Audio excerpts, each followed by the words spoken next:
Здравейте! Започваме поредната серия от това, което ние заснемаме като инициатива на Българското онкологично научно дружество, наречено директно за рака, така че да може да достигне достатъчно полезна и разбираема информация до пациентите, до техните близки, бих казал и до цялото общество, на което в голяма степен ние сме длъжници. Разбира се, не само лекарите трябва да предават медицинска информация и факти на обществото, разбира се, на пациентите ние сме длъжни, но и медиите и институциите, което може би не винаги става достатъчно успешно. И тази наша инициатива е насочена към това да даде по-ясна информация на хората, които са свързани с този проблем, с рака, който пък може би ще споходи всеки втори от нас, за да знаете как да се ориентират в една среда, която е объркваща, понякога стресираща и не много ясна. Настоящият епизод е свързан също с нещо, което е доста стресиращо. То е свързано с симптоматичното и палиативно лечение на пациентите, които не са успели да се преборят с болестта, да преминат през нея, което за щастие при голяма част от болните се случва. Говорим за тези пациенти, при които специфичните лечебни възможности са изчерпани, а какво означава специфични ще стане ясно по-нататък.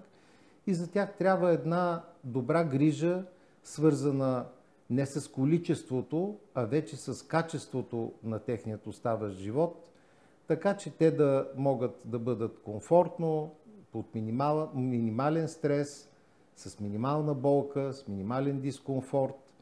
Минимален както за тях, така и за техните семейства. Не случайно казвам семейства, защото в България като че ли тези болни не съществуват.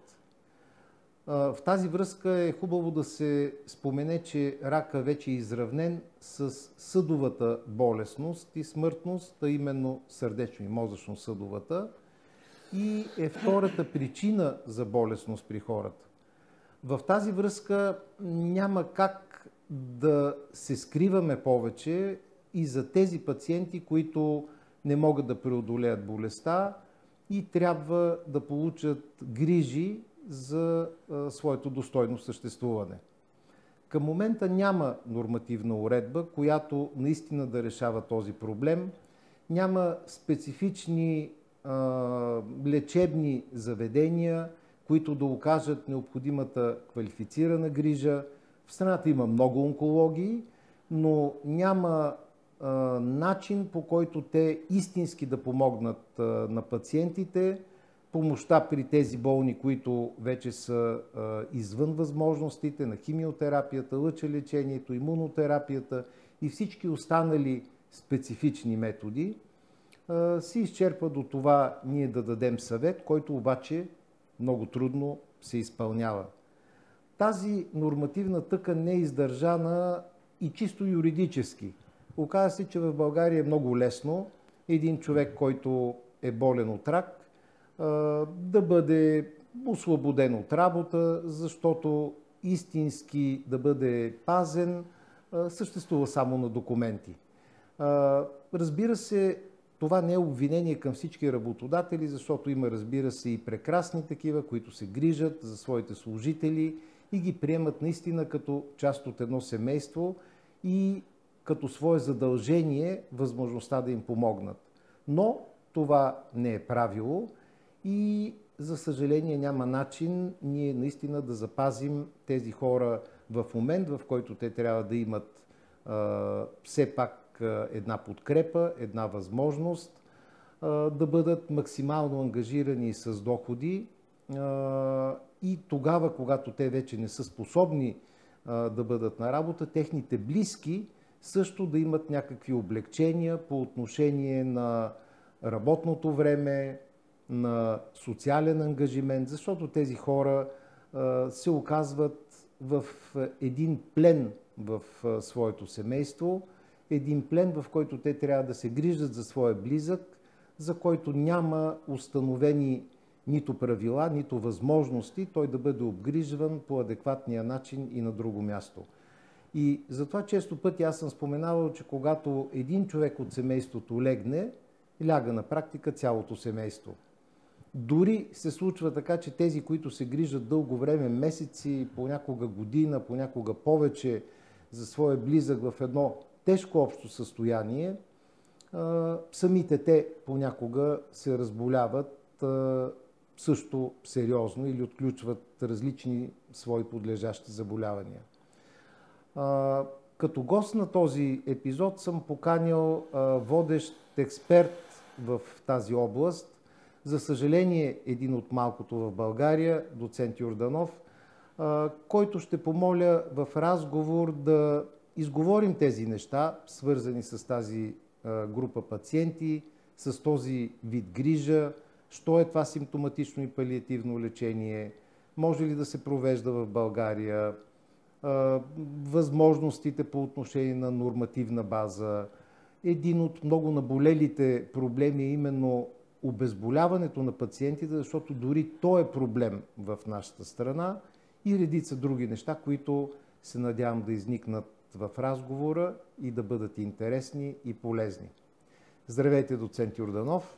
Здравейте, професор Донов. Аз направих едно дълго встъпление, в което очертах повечето от нещата, свързани с палиативните пациенти. Пациентите изчерпали специфичното противотуморно лечение, но експерт с вашия опит, спокойно мога да кажа водещия в страната в тази област, може би може да ни даде повече яснота в тези така изложени мои мисли като начало.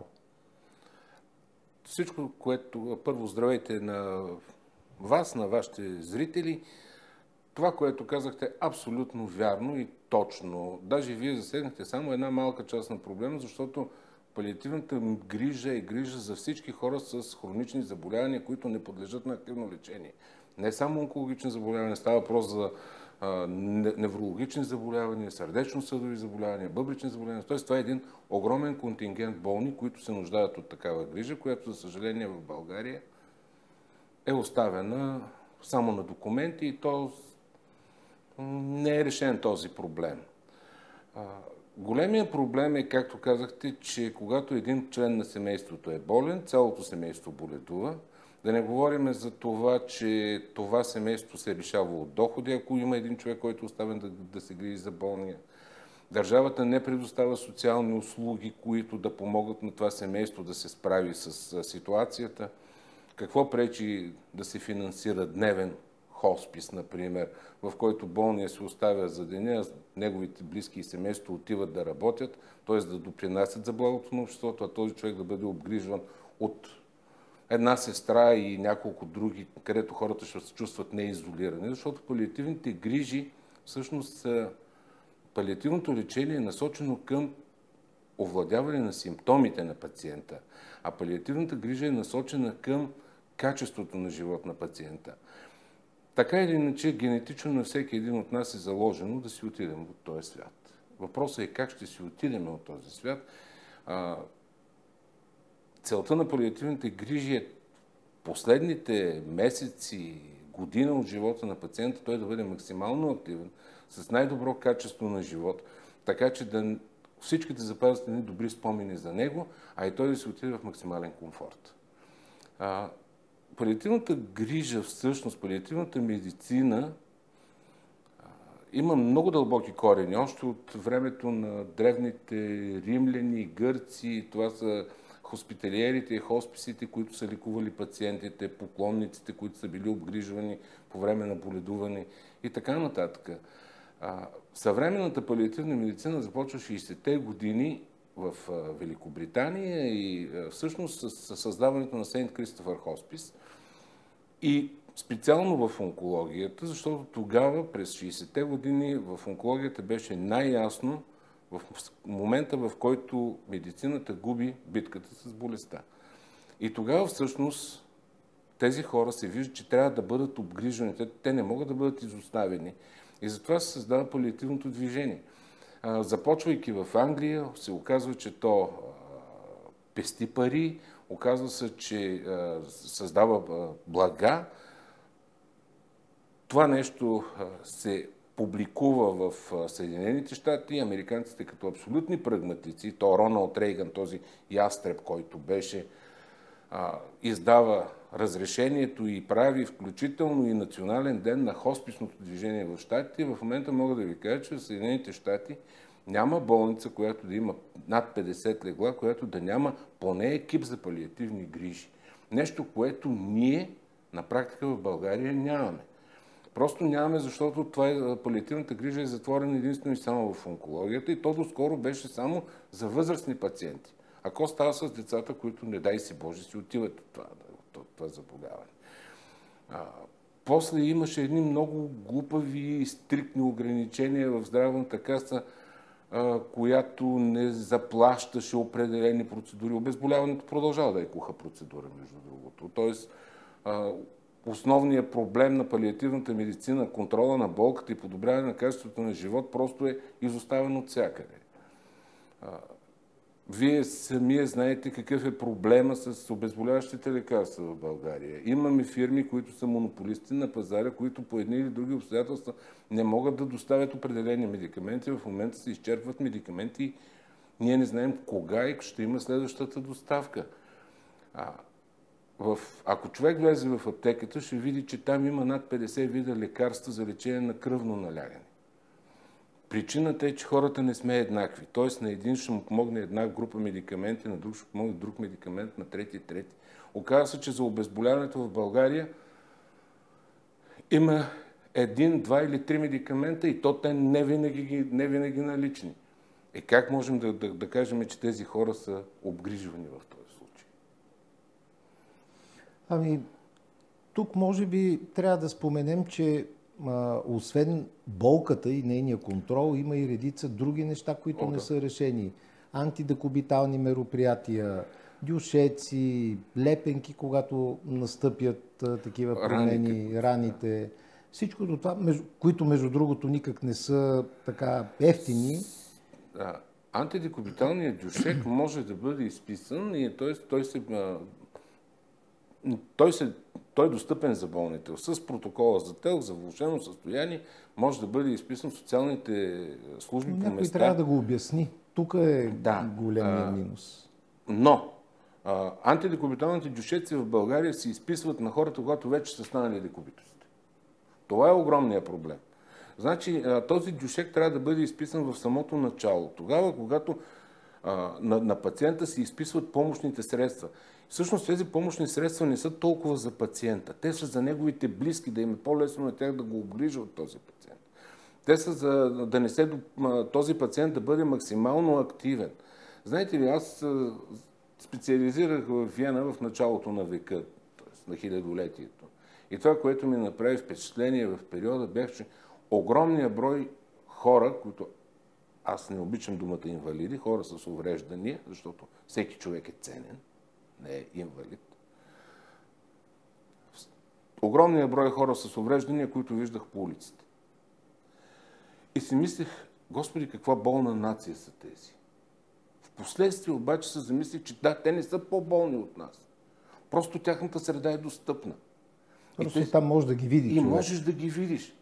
Знаете ли какво значи, примерно, в Виенската щатсопера, в страничния вход, спира бусчето, слизат това инвалидните колички, хората се подреждат вътре на партера, на най-скъпите места се подреждат инвалидните колички, хората гледат опера. На стадиона в Италия, на Сан Сиро, първия ред до рекламите са хора с увреждания, които седат на инвалидни колички. Тоест тези хора са обгрижени и са активни. Това нещо в България го няма. Говориме социалните дейности, социално това, значи при нас социалните се изчерпват единствено да дадеш на човека телк. Ако може да се направи телк, нали? Там някакви пари да се затворим очите. Когато не виждаме някой, значи няма проблем. Това е основното в България. Когато говорим за палиативната медицина, защото това беше темата на разговора, аз казах за болката, която е основна. В България първо медицината на болката не се преподава в университета, с изключение на университета в Плевен. Болката, колегите не са обучени и не знаят как да я оценяват. Да не говорим за това, че не знаете как да я лекуват, защото липсата на медикаменти води до един тотален хаос в обезболяването. Не може да започнеш пациента на едно лечение, при което той се чувства комфортно и в следващия момент аз трябва да му обясня, че му сменям лечението не защото не му помага, а защото го няма. А го няма по различни причини. И когато съм питал, например, мога да дам една от причините, която ми е казвана от фармацевтични фирми, е, например, изискването лекарствата в България да бъдат на кирилица. Което автоматично, поради това, че сме малък пазар, автоматично оставя лекарствата, произведени за България, на последно място, защото надписа на кирилица на практика трябва да пренастроят всичките машини, всичко трябва да се направи наново. Хората нямат изгода. Те гледат да задоволят по-големия пазар. И знаете, но гърците са доста по-големи шовинисти от нас. При тях лекарствата са на латински. Вътре опътването е на гръцки, да. Ами, сега новата програма на здравната каса за електронните рецепти, виждали ли сте я? Да. Там нито едно лекарство не е на кирилица. Там всичките лекарства са на латиница. Това са дребни неща, които на практика са създадени, за да объркват всичко. Те не са дребни, защото на практика те блокират тези процеси. Само може би тук да вметна, защото и на нашите зрители трябва да е ясно, че този брой хора в такава нужда никак не са малко. Не говориме за единични хора. За съжаление, ние нямаме адекватна национална статистика, но, както се казва, приличаме на Европа, поне по броя на боледуващи от онкологични заболявания. Те са около 350 хиляди някъде в страната, от които като сложим 30% всяка година за някои от локализациите на рака и повече, те навлизат точно в един стадий, който налага симптоматично и палиативно лечение.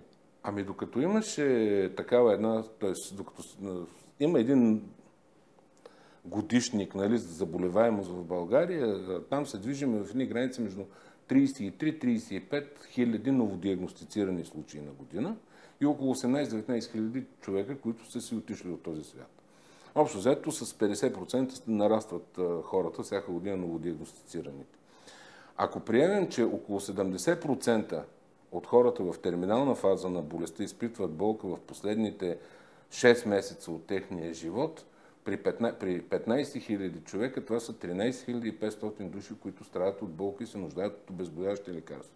Само че професор Дудов, около 40% от новодиагностицираните случаи са в резултат на болка. Т.е. тези хора са отишли на лекар, защото ги е боляло. И при тях се налага някакво лечение.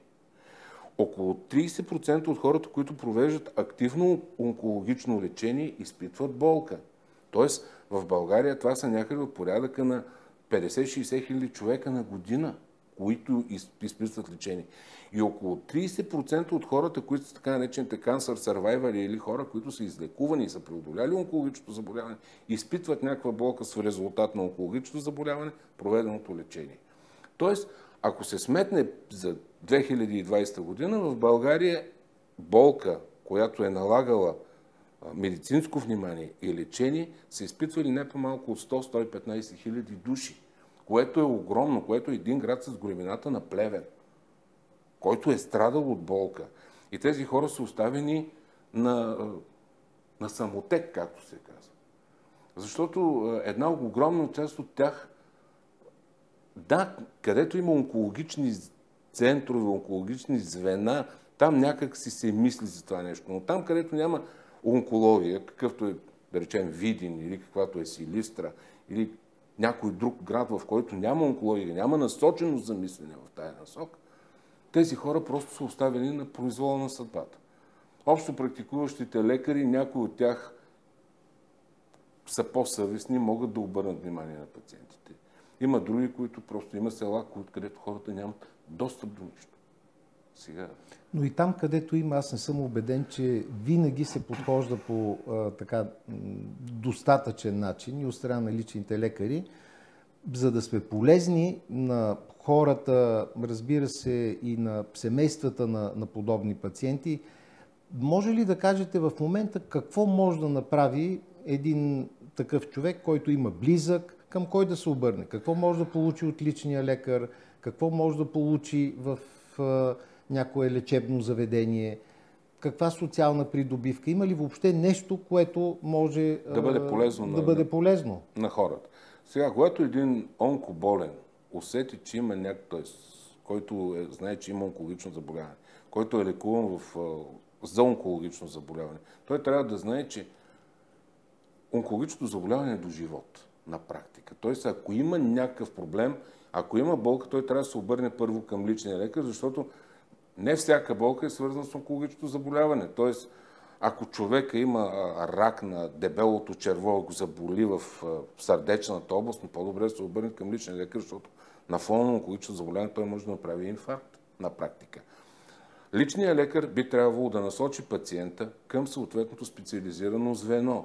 Ако болката е свързана с онкологичното заболяване, той трябва да отиде в онкологичния център, който е провеждал лечението или към който бива наблюдаван или трябва да се отнася. Колегите там могат да го прегледат, да диагностицират причината за болката и съответно да му изпишат т.е. да му назначат лечение и да му изпишат лечение.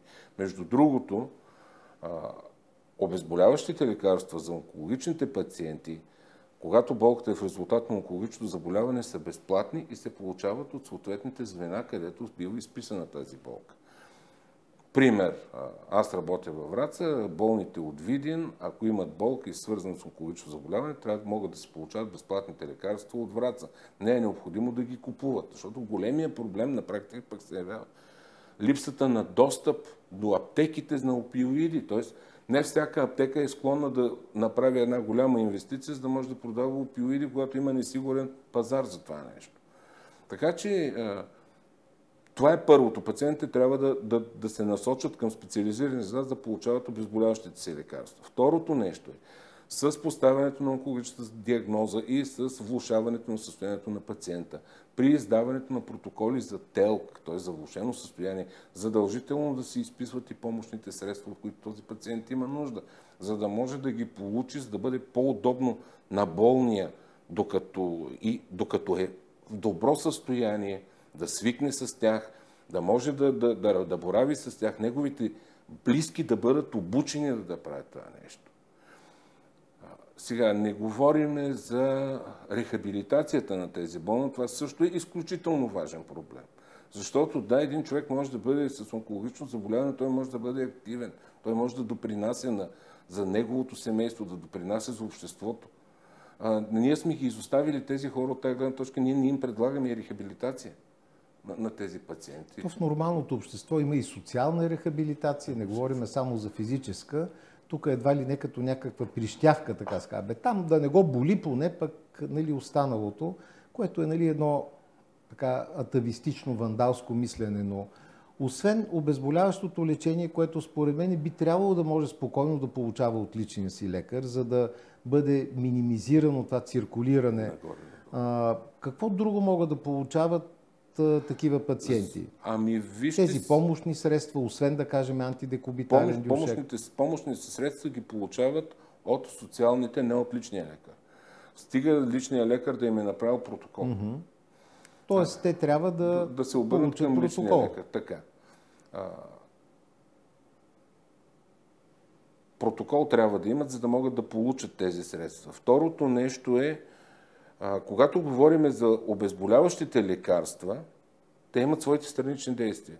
Знаете ли всъщност, че профилактиката на предизвикания запек от опиоидите на практика понякога може да излезе от порядъка на 15-20 лева. Тези хора не ги купуват. Тоест, ние им даваме обезболяващите лекарства, но само с опиоиди не можем да контролираме болката на един пациент. Ние правим комбинация от няколко медикамента.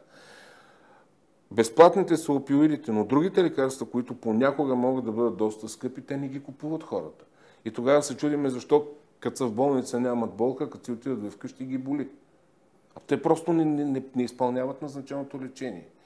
А не го изпълняват, защото личните лекари няма как да им го изпишат с намаление или като безплатно лечение. Сега много лекарства в палиативната медицина се предписват off-label, т.е. извън техните официални регулации.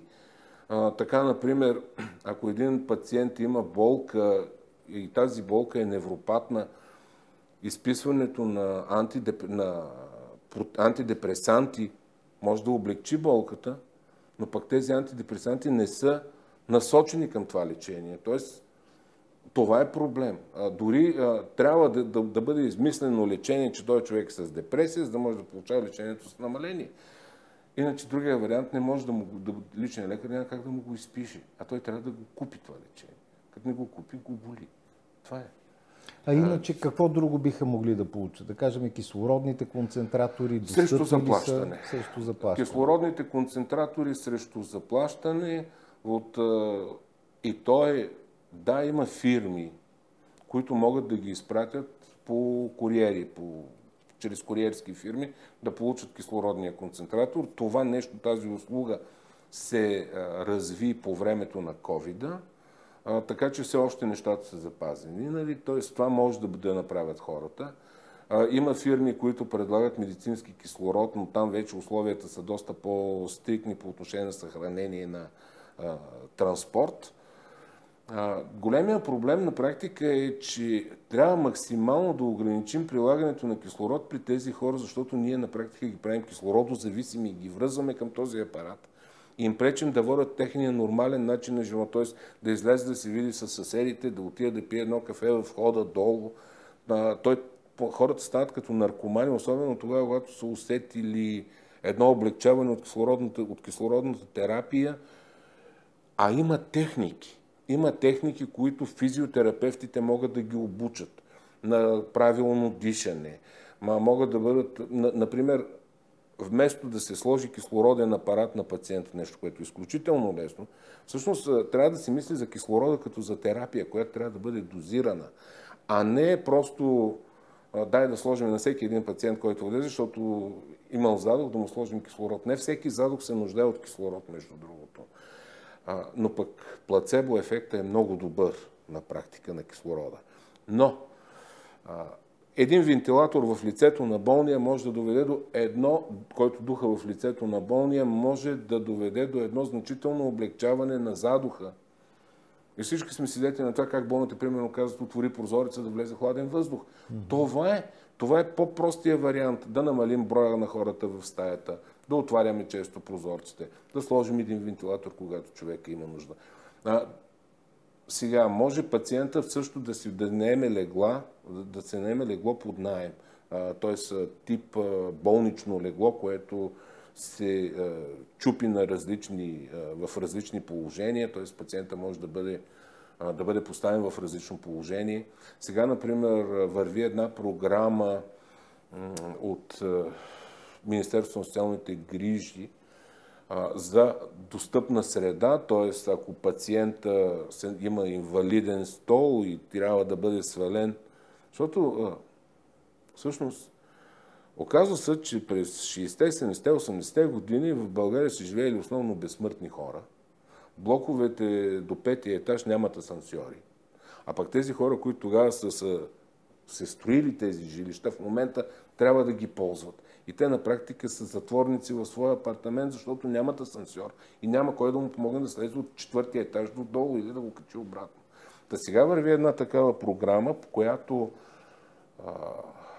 се прави достъпна среда, т.е. изгражда се лифт за инвалидния стол на пациента, така че това може да се направи, но трябва да се кандидатства. Т.е. хората трябва да имат информация.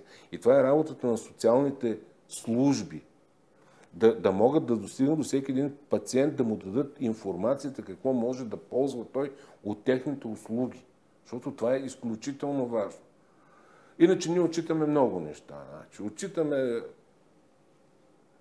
Всички знаем какво отчитаме. Добре, има ли възможност все пак, защото един такъв човек хубаво ще се отвори прозорец, ще се положат в къщи максимални грижи, но това е един човек, който, примерно двама възрастни хора, едно семейство, което често се случва. Примерно мъжа е в тежко състояние, гледа го жената, която си има своите възрастови болешки, своите трудности, е примерно на 70-80, понякога и на повече години. Това е трудно изпълнимо. Един такъв човек да тича по институциите, да тича за рецепти, после да ги изпълнява и различни други неща. Има ли начин да бъде настанен един подобен пациент в лечебно заведение?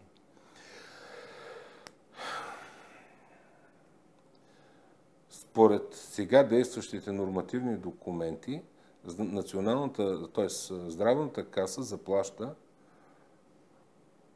заплащаше 25 дни за болнично лечение, за стационарно лечение на възрастни пациенти с онкологични заболявания. Които били станали 30 сега. Сега са станали 30 дни. На всеки 6 месеца. Тоест, ако човека живее една година, той 60 дена, 2 месеца в годината може да бъде в болница. Сега логиката е, ако става въпрос за постоянна грижа, за непрекъсната грижа при тези хора, за съжаление, след тия 30 дни те трябва да плащат някъде.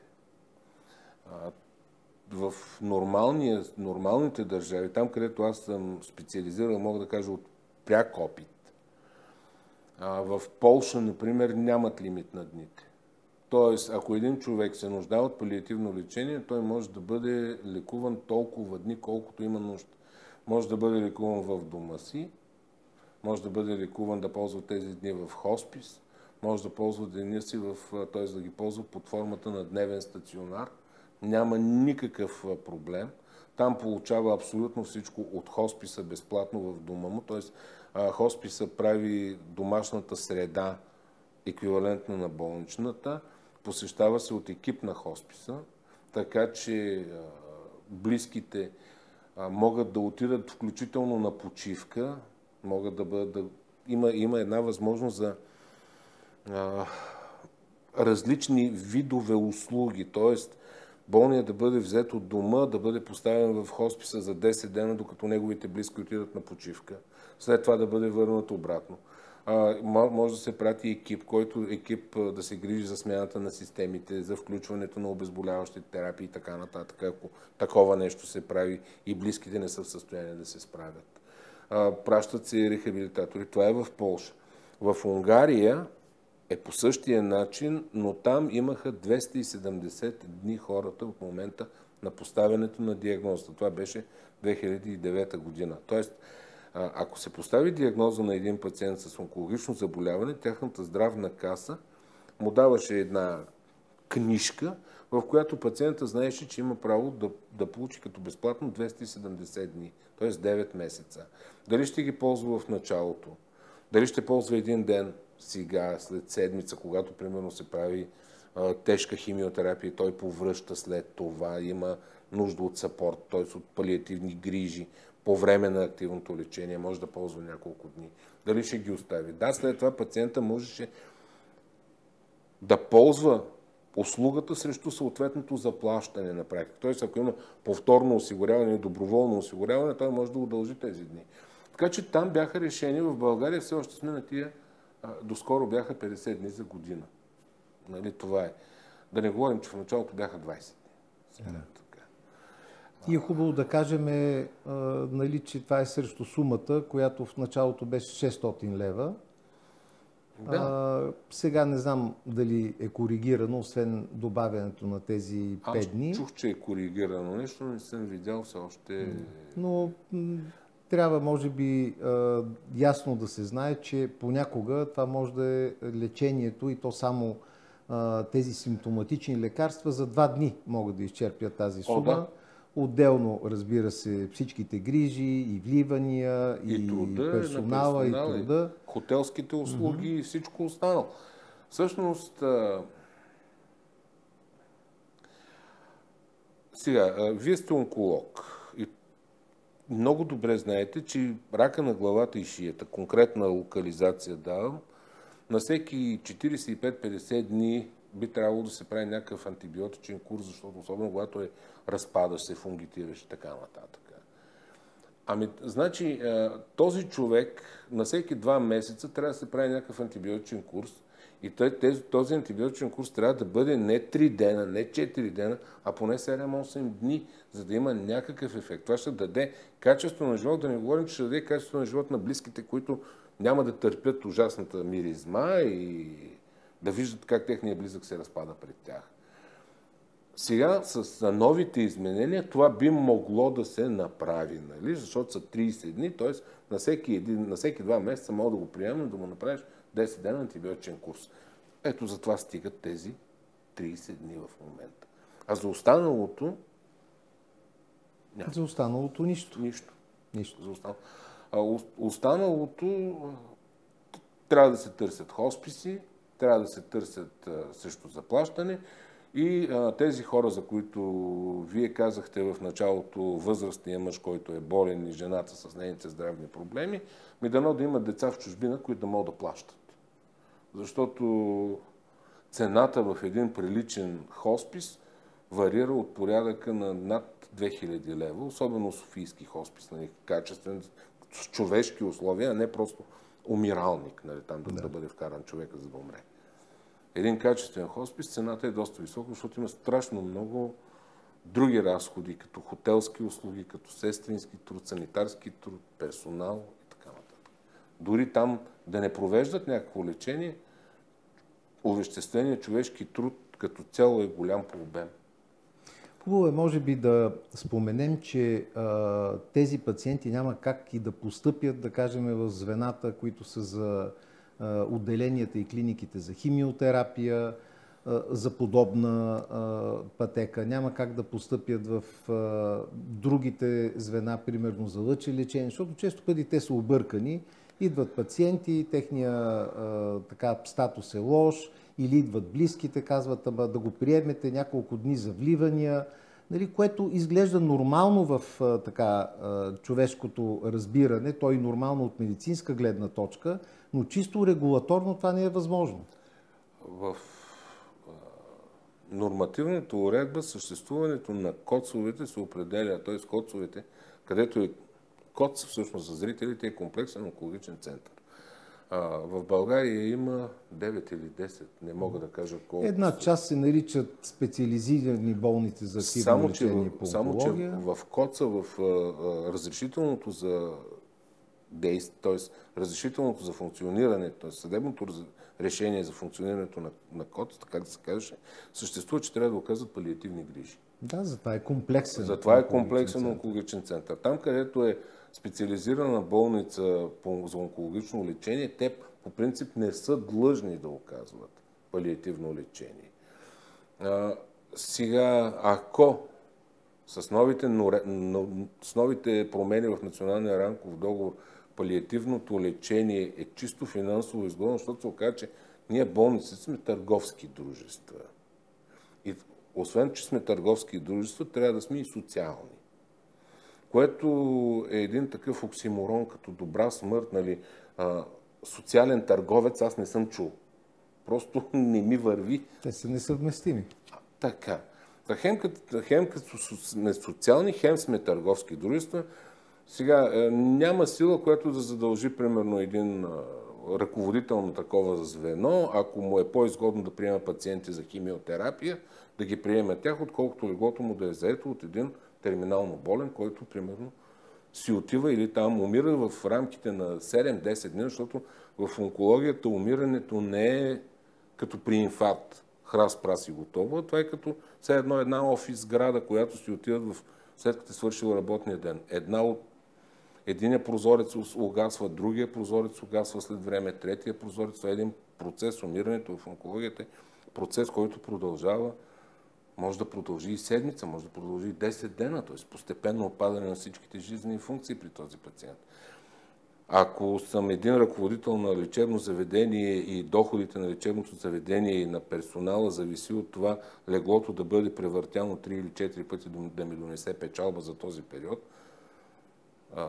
го заема от един умиращ пациент, то тогава нещата много често са на кантар и на хората им бива отказано. Да не говорим пък това. Вижте, Господ няма да ни прости, ако удължаваме агонията на пациентите. Процеса на умиране. Давам пример. Жена, която преди, може би, няколко месеца, на което аз съм свидетел, с много авансирал белодробен карцином, с метастази навсякъде, близките лекувана в различни болници, т.е. провеждан един шопинг на онколози из цялата страна, минаване през Плевен, София, Панагюрище и така нататък, навсякъде. Накрая колегите казват, че не става, т.е. навсякъде им казват, че вече не става за активно лечение. Близките отказват да го приемат. Тази жена бива докарана в терминално състояние в спешен център в Враца. С влизането в спешния център болната спира да диша, вика се реаниматор я интубира и тази жена се качва в интензивното отделение, където умира след 5 дни на апаратна вентилация. Тя не идва в съзнание. Това са страшно много ресурси изразходени.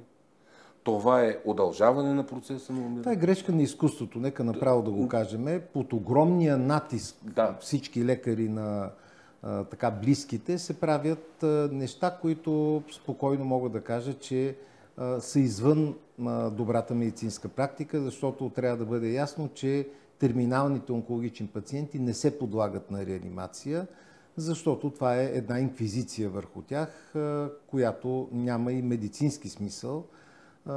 Но ако съществува все пак едно, така всеки си мечтае, аз съм сигурен, че и вие си го мечтаете, да имате едно идеално звено, което да е насочено за симптоматично и палиативно лечение, как би било то организирано? Каква услуга, как би я представило, как би било така провеждан живота и действията в едно такова звено?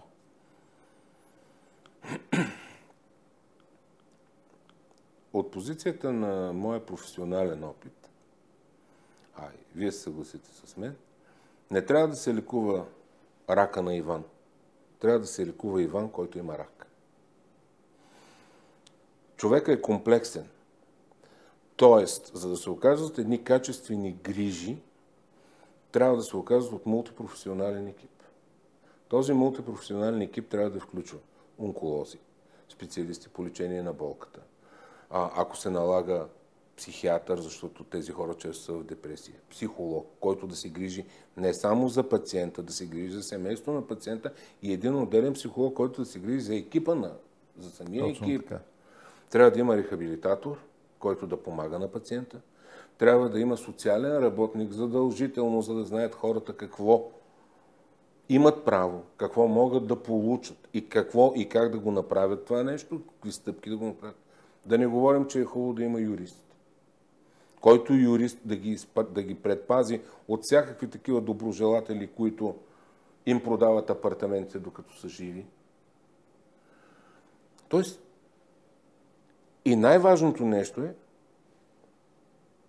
да се работи комплексно. Т.е. пациента да не бъде изключван от неговата семейна среда. Т.е. екипа от едната страна да работи съвместно с семейството и болния от другата страна. Т.е. какво имам предвид? Пациента не може да бъде разглеждан откъснато от неговото семейство. Затова трябва да се, в идеалната среда, т.е. в идеалния случай, за който говорим, трябва да има възможност да се работи и с цялото семейство на практика. Това е, което виждам. Трябва да има възможност за избор. Изключително важно нещо е пациента да може да избира. Не в момента да му натрапваме само болнично лечение 30 дни. Този човек трябва да може да избере дали да има дневен хоспис, дали да има дневен стационар, т.е. близките да го заведат в болницата с един ден, там да се организират неговите занимания, една сестра да го наблюдава, да получи някаква храна и някакви грижи, обгрижвания и след това този човек да се бъде върнат вкъщи, а неговите близки да работят и да създават блага, както казах преди малко. трябва да може да избира дали да бъде в къщи с нормална среда, битова среда и достъпна среда, и да получава медицинска грижа в къщи, т.е. медицинска сестра да отиде при него да го види, така наречената визитираща сестра, лекаря да може да го види веднъж в седмица, защото при тези хора няма необходимост от лекарска грижа всеки ден. Тези хора е достатъчно ти да му дадеш лекарствата, но някой трябва да го мине, за да му вдъхне кораж и хората не се чувстват изоставени. Това е най-големите страхове на онкоболните са да не ги боли, значи не е страха от смъртта. Аз си мислех, че е страха от смъртта, но се оказва в различни проучвания, че най-големите страхове на онкоболните са да не бъдат изоставени и от болката. Какво правим в момента? Ние сме ги изоставили тези хора. Истината е тази. И то официализирано, за съжаление. Така? А пък в момента, когато изчезват и обезболяващите лекарства, защото те наистина изчезват и вие много добре знаете, нали?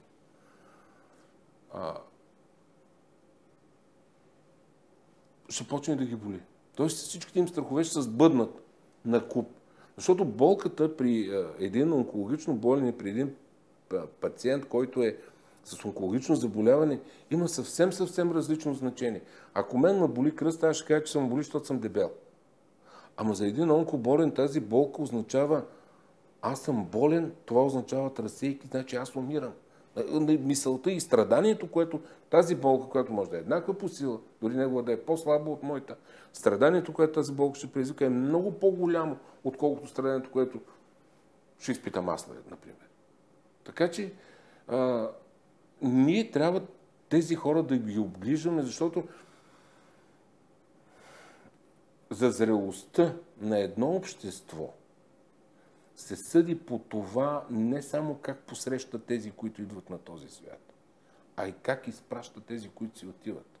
Защото ние сме в дълг към нашите родители. Знаете ли, аз слушах лекциите на Франк Ферис, това е директора на Сан Диего Хоспис, и той започваше лекциите си с развитието на палиативните грижи днес, колеги, е грижа за нашето собствено утре. Което е точно така. И накрая завършваше винаги с една испанска поговорка, че който умее да слуша, той от малко разбира. Въпросът е да можем да слушаме и въпросът е да подготвяме така нещата, че хората да се чувстват комфортно. Ние да не сме в дълг към тях. Това е което мога да кажа.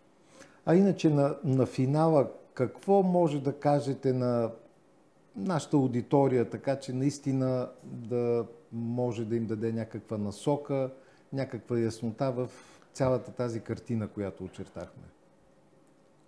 Ами вижте сега, вие знаете какво значи множествени мозъчни метастази. При карцином, който първата му изява са мозъчните метастази, оказва се, че е белодробен карцином, пациентът отказа биопсия, отказа лечение. Знаете, че при множествени мозъчни метастази те бяха над 10 вътре. И без хистология не може да се прави хистологична верификация, не може да се прави нито лъчелечение, нито химиотерапия. Общо взето този пациент премина на палиативно лечение. Качествени палиативни грижи, оказвани на този пациент малко в болнична среда, основно в къщи, от ангажирано семейство, което можеше да си позволи да има сестра, която да го визитира на няколко дни и така нататък. Този пациент живя година и 3 месеца. Тоест, качествените палиативни грижи удължават значително живота на болните. Едно добро обезболяване при авансирал инкурабилен рак на панкреаса увеличава средната преживяемост на хората с това заболяване около 6 до 8 месеца. Доброто обезболяване увеличава преживяемостта на тези хора с до 50%. Т.е. това въобще не е малко на практика. Да не говорим за качеството на живота, което ти му даваш с добро обезболяване. Т.е. този човек живее година с едно добро качество на живота. Това е изключително важно, защото, пак казвам, смисъл на палиативната грижа не е за продължителността на живота, а за качеството на живота. И все повече трябва да обръщаме внимание на това, на качеството на живота на пациентите. Вече успехите на онкологията са значителни. Една огромна част от онкологичните локализации се превръщат в хронични, с хронично протичане. Защото няма човек, който да е излекуван от диабет или от хипертония. Хората си пият хапчетата и си живеят и водят един нормален живот. Така се случва с рака на гърдата вече. Едва ли не е грешка човек да умре от рак на гърдата. Особено ако е диагностициран на време или от рак на простата. Все повече заболявания, локализации стават хронични с новите терапии. И все повече това ще се увеличава този брой хора. Но в края на краищата, един човек има и диабет, той го има за цял живот. Да. Има ли онкологично заболяване, го има за цял живот. Това е. И може би само две думи, тъй като сега се сетих за този мит по отношение на опиевите аналгетици, който често пъти пък пречи да бъдат обезболени пациентите адекватно, така нареченото свикване, както казват близките, ма той да не свикне, ние не му даваме еди какво си. Сега, по отношение на опиевите аналгетици. Първо, най-доброто обезболяващо лекарство и златният стандарт за контрол на болката в онкология е морфина. Той е доказал своята полезност, той е доказал своите качества от това, че е открит 1806 година и продължава да се използва масово в света. Първо, докато човек има болка, той не става наркоман и не става зависим. Между 3 и 5 апликации на фентанил правят човека зависим, ако го използва за така наречените за удоволствие или за пред зрителите да скачи на черешата на практика. Но никой не е станал наркоман или зависим за това, че по време на операция, след оперативния период са му правили фентанил. Просто не е станал, защото фентанил отива по предназначение за лечение на болката. Тоест, ако един морфин се дава, защото е с най-добри обезболяващи качества, най-управляем, с най-късо време и най-важното, има много добър еуфоричен ефект, т.е. създава чувство за благополучие. Затова е добър медикамент в онкологията, затова се прилага. Стигмата, че видиш ли той минава на морфин, значи умира, е в резултат на това, че болките са най-силни и най-трудни за контролиране и се нуждаят от опиоиди в последните седмици, месеци от живота на пациента. Тук имаме едно обърнато, всъщност, обществено мнение. Хората не ги убива морфина, хората ги убива рак, онкологичното заболяване. А това, че му е предписан морфин, той е предписан, защото неговата болка няма друг начин да бъде контролирана. Сега в момента има други медикаменти. Например, фентанил е 1000 пъти по-мощен от морфина, суфентанил е 10 000 пъти по-мощен от морфина, а оксикодона е 3 пъти по-мощен. Нека да кажем само на публиката ни, че използваме химичните или, както се казва, непатентни имена. Това са генерични имена на медикаменти, които се използват широко и те се използват предимно, говори за фентанил и други, те се използват в операционните. Тоест те не се ползват в масовата практика. Така че това е всъщност, което мога да кажа за медикаментите. Опиоидите са златния стандарт, няма по-добро измислено за момента лечение за контрол на болката. Болката влошава качеството на живот на хората, потиска ги емоционално. Лошо контролираната болка е източник на огромно страдание от пациентите, която може да доведе включително до преждевременна емоционална смърт на пациента, т.е. тотална изолация от абсолютно всичко. Така че не стават хората наркомани, не стават зависими, не привикват към опиоидите. Най-честата причина, която налага ескалиране на дозата на опиоида, това е прогресията на онкологичното заболяване, а не е привикването на пациента. Имам болни, които са на обезболяваща терапия при едно стационирано заболяване, повече от 10 години, получават се обезболяващите лекарства, но заболяването е стационирано, да, причините са там, промените ги има, защото да, човека има разсейки в костите, тези кости са облъчени, те са се възстановили, но в никакъв случай не са се възстановили в изходното състояние, което е било. Той има болка от облъчването, от притискането на нервите, които са настъпили понякога фрактури, различни деформации в скелета. Именно, но този човек живее добре, работи. Големият проблем, например, се явява пред това нещо, за което може би трябва също да се мисли. Тези хора с доброто обезболяване, с доброто онкологично лечение, те са активни. Те, например, искат да си карат колите. Как ще си кара колата, след като приема някакви опиоиди? Той е напълно нормален. Той не го е взел, за да мине с 180 км по околовръстното. Той го е взел, за да може да отиде от точка А до точка Б. Само, че в България това също не се прави разлика в закона. Има и други моменти. Един такъв човек иска да отиде някъде на почивка, да посети друга страна.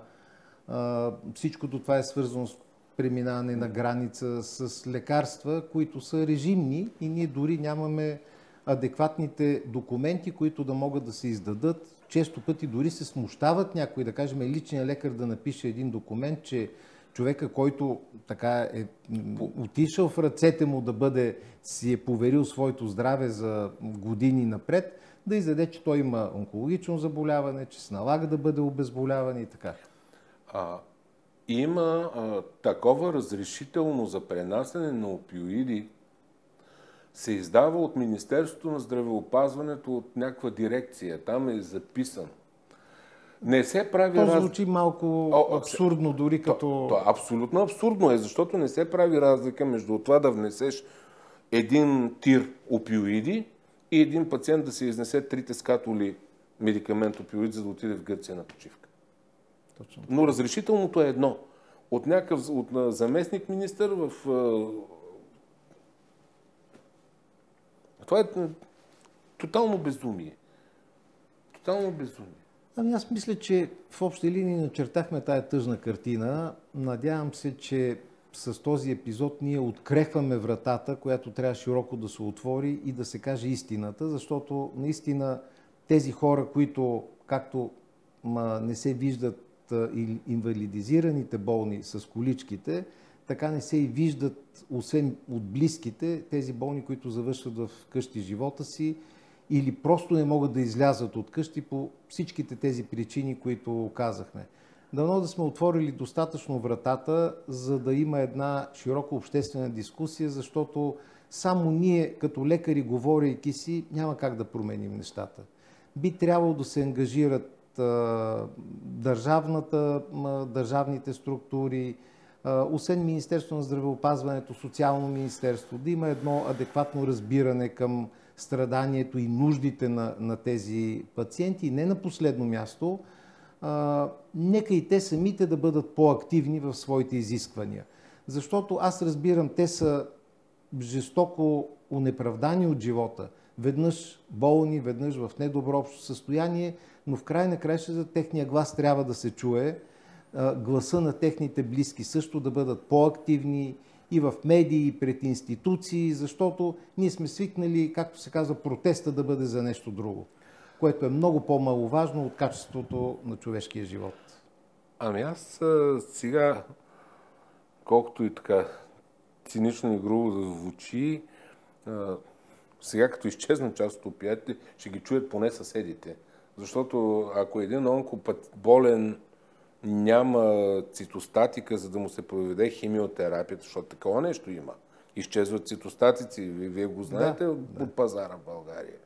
Ако няма това лекарство, страда само пациента, евентуално неговото семейство, но никой не разбира, че той страда. Почват да тичат хората да купуват лекарства от Гърция, отгоре-долу, но когато няма обезболяващи лекарства, те няма откъде да ги купят от чужбина, в резултат на което ще ги чува целият блок тези хора, защото не могат да бъдат обезболени.